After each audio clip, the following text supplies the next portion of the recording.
महाराज मनु मरीचि आदि पुत्रों के सतत प्रयत्न के बाद भी सृष्टि का विस्तार नहीं हो पा रहा था। इस बात को लेकर एक दिन ब्रह्मा बहुत चिंतित थे।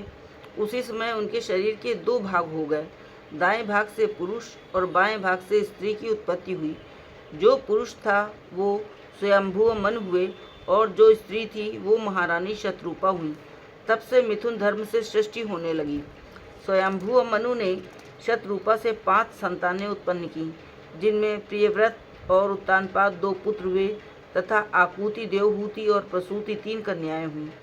मनु को सबका पिता और सबसे पहला राजा माना गया है।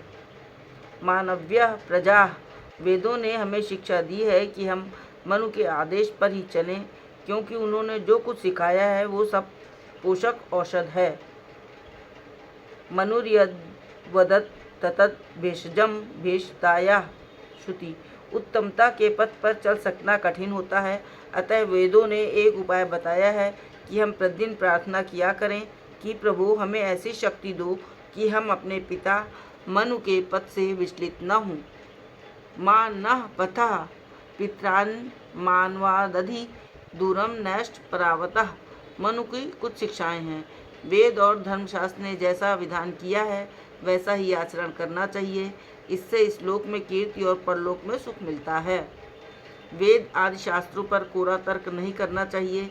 यदि कोई ऐसा करे तो उसका बहिष्कार कर दे। इस कल्प में महिलाओं का यज्ञोपवीत नहीं होता, इसलिए केवल इनका विवाह वैदिक मंत्रों से होता है।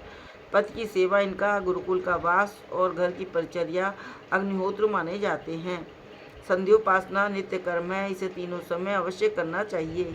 मनु जी ने कहा है कि जो द्विज प्रातः काल और सायंकाल की संध्या नहीं करता उसका बहिष्कार कर देना चाहिए।